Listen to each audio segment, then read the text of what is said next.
page. Start over. That was only the first paragraph. Reading the Harmon right every day. Wait a minute. Didn't I say something about uranium? Yeah. Did I explain that? No.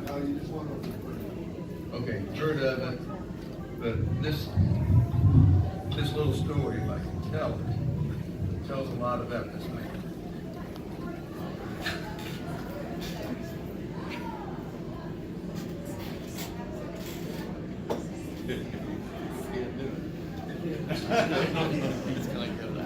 John Stucker was a chapter president.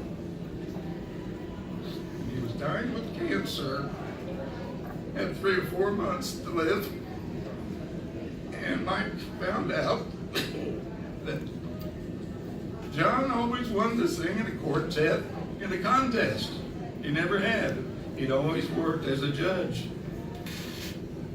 all these years. And then suddenly, he put together this quartet called Uranium. And John Stucker got to fulfill that important thing on his bucket list. Yeah.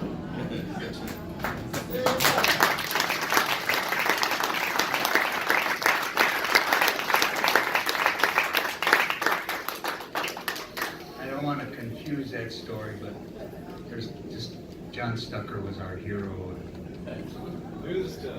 We went. We had heard that.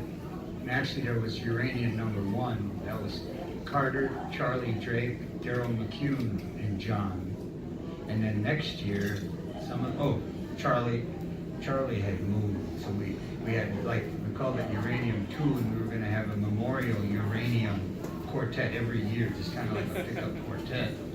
But the second year, I was at the meeting, and John had been treated for cancer, and when he had a blood transfusion, he looked good for a week, and then he would get him like 10 days apart. And when he was bad, he was white as a sheet, you know. But this was a good week, and he said, Rob came into the meeting, and I think it was Charlie Drake. I can't remember who the baritone was, but I think it was maybe Grant, or whatever.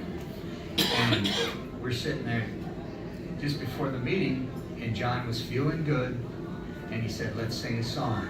He said, what do you want to sing? And we always sang, I think it was Bright Was the Night. We always did it on Valentine's Day. We were always in a quartet on Valentine's Day.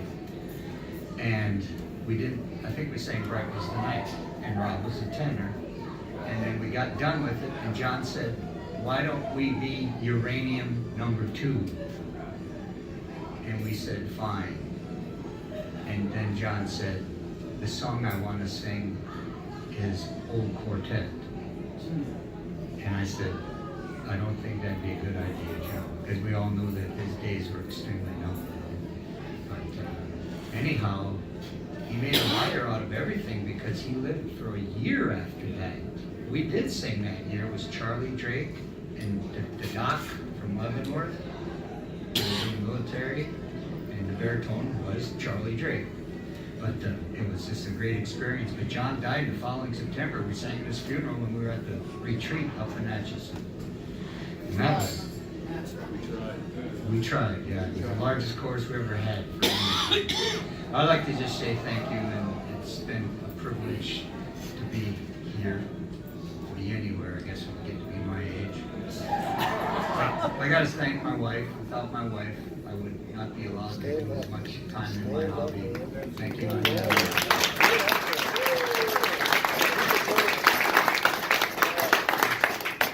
People know I'm obsessed with things. I never get, and for 44 years in my life, I worked on straight commission. If I didn't get paid, if I didn't make sales, I didn't get paid. And that's how I always took my hobby too. I had to make money for the chapter. That's how we got paid. And I was the salesman for the chapter. I always think if you do things for other people, you'll get it returned to you many times over. And that's what you got to do. I never worry about what I'm going to make today because I know it in the long run I'm going to be fine. For 40 years I said if I take care of my customers in the short run, they take care of me in the long run. That's the way I've treated my whole life. You got to give 10 times more than you receive. I've done it forever.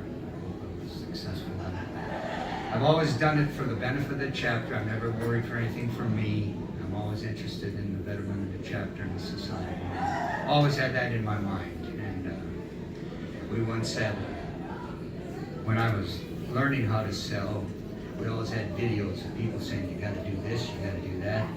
And then they brought out a video one time and his name was Ben Feldman.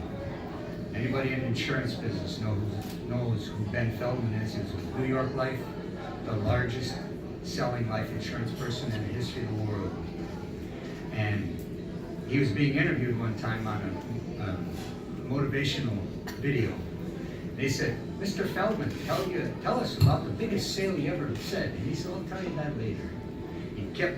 People kept asking him, what was the best sale you ever made? And that's kind of the way I always feel about the chapter. When you do things, you don't have to worry about what you did today or what you do tomorrow. You just kind of keep on doing what you're doing.